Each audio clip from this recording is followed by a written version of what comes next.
Hi guys, welcome to another edition of Goal of Bazan. Today I'm joined by former Team Melli assistant coach Omid Namazi. He's currently coaching the men's U.S. national 18 side. He's going to give us his thoughts about the Group A that Iran is in for the Russia World Cup 2018. Hope you guys enjoy it. Team, and it's a pleasure to have you on, Mr. Namazi. How are you doing today? Doing well. Thank you for having me on your program. Appreciate it.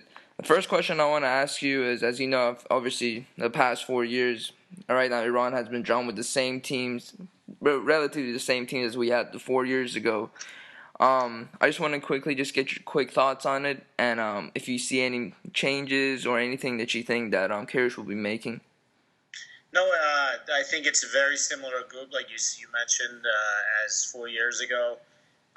Obviously, instead of Lebanon, there's Syria, and there's been a sixth team added, which is China. But the rest of the teams are pretty much the same. And I think the job at hand is still very difficult, even though I think this is probably the easier group of the two. I think, if we for 1 second think it's an easy job to qualify for the World Cup, we're mistaken in a big way. Because, as you know, football and the differences between countries have become smaller and smaller, and it's not easy to get results. My next question to you, Coach, is that looking at the context and looking at the way Kairos recruited Iranian foreign players from abroad and bringing them in now, and looking at the current team we have right now in Iran, do you see any massive changes from the time that you're working alongside them 4 years ago till now? Yes, I actually do. I think, there's a crop of young players that are coming through right now. It's a good generation of players that are playing in the league in Iran. Besides, the couple players that in my time we brought into the fold, such as Ashkan Dejaga and Reza Gucci. Now you have the Taramis of the world and Torabis of the world. So these guys, the younger guys, added to that younger crop of dual nationals, if you will, will give Kairos a good group to work with. So I think we're this time much younger, much more athletic, but with a lot less experience. And looking at the past when you worked with him 4 years ago and the way he motivated these players in the dressing room, what do you see him giving now that he's gotten close to the country? He knows the facility, he knows everything that is going on. Do you see he's gonna have a different approach to getting these guys back to that level if he's still willing to stay, or is there some other implementation do you think Karish is gonna implement on? No, I think his approach is going to be the same. I think Kairos is very cautious in his approach with every game.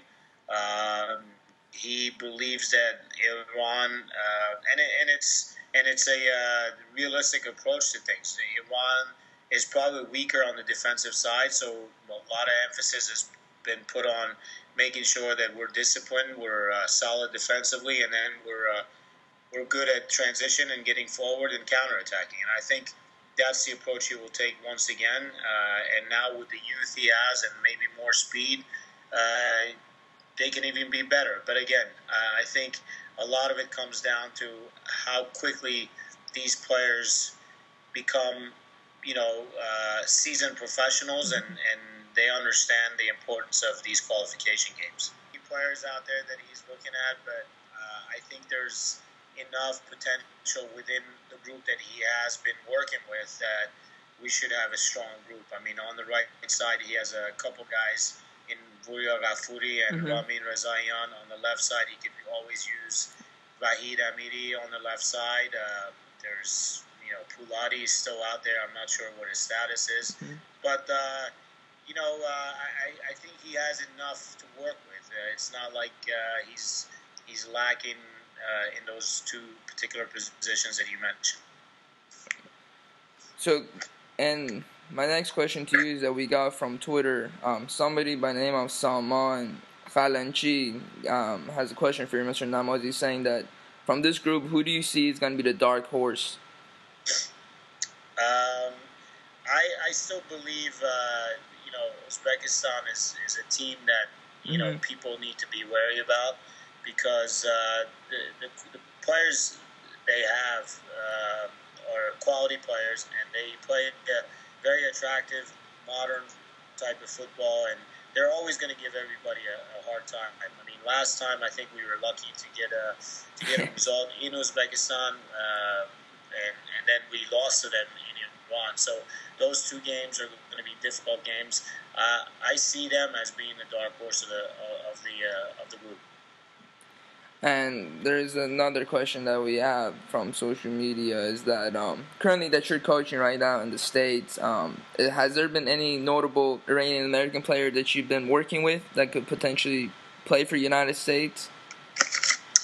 Right now, the only Iranian American that we have in our youth national team system here in America is a kid by the name of Amir Bashti, who is, I believe, going into his sophomore year with Stanford. He's been with the U20 group a couple of times and has showed some promises.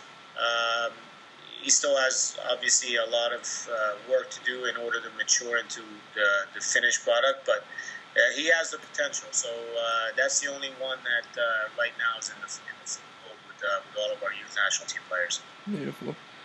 And yeah, the last question that we have is from Param Al-Badavi, and he goes, do you think we're going to have another special time like we did against South Korea in Seoul with Gucci's goal, or just going to be another different scenario?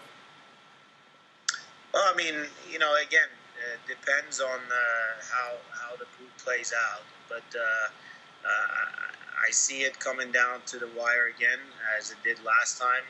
Hopefully they put themselves in a situation where they don't have to win the last three games. Mm-hmm. And that's what we had to do the last time. We couldn't have there was no margin of error for error, and we were able to actually come out with 3 wins in a row.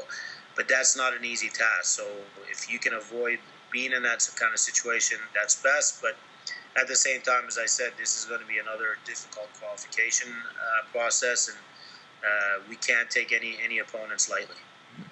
And my last final question, Mr. Namazi, is that let's say that if Karish does decide to leave Iran, and with this great group of players he still has in the Iranian national team, do you think if it's either a domestic coach or another foreign coach, do you think this team is still capable of going to the World Cup? That's a hypothetical question. Mm-hmm. I don't think Karish is going anywhere, so we really don't need to go into that direction. I think he'll be there for the duration, and hopefully we'll qualify the team for the World Cup. I appreciate giving us your time, Mr. Namazi. Greatly appreciate it. Sure, no problem. My pleasure.